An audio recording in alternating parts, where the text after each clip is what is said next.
ആരാ ഇതിനകത്ത്? കൊറേ നേരമായല്ലോ. എടാ സന്തോഷം, ഒന്നും കൂടെ ഇറങ്ങാൻ.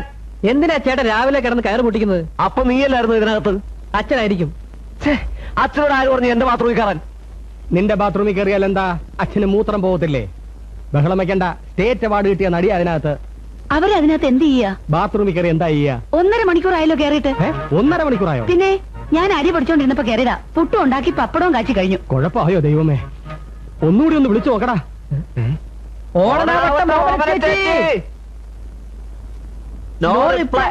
എന്റെ ദൈവമേ, ചെറിയാച്ചോ ഒന്നിങ്ങി വന്നേ. അയ്യോ, എന്നതാ ചെറിയാച്ചോ, ആ ഓടനാവട്ടെ ഓമന കക്കൂസി കയറി ഓടാമ്പലിട്ടിട്ട് 1.5 മണിക്കൂറായി. വിളിച്ചിട്ട് ഒരനക്കോ ഇല്ല. അയ്യോ, എങ്കിൽ സംശയിക്കണ്ട, ആത്മഹത്യ.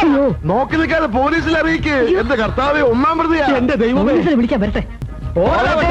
പോയോ? അറിഞ്ഞുകൂടാ. എന്താ അവിടെ ഒരു ബഹളം? നിങ്ങൾ അകത്ത് എന്നെ എടുക്കുമായിരുന്നു? ഞാൻ ഡയലോഗ് പഠിക്കായിരുന്നു. എന്നിട്ട് ഞങ്ങൾ ശബ്ദമൊന്നും കേട്ടില്ലല്ലോ. അത് മനസ്സിൽ പഠിക്കുമ്പോ എങ്ങനെ ശബ്ദം പുറത്തേക്ക് വരുന്നത്? ഇത്രയൊക്കെ ബഹളം ഉണ്ടായിട്ട് നിങ്ങൾ എന്താ അനങ്ങാത്തത്?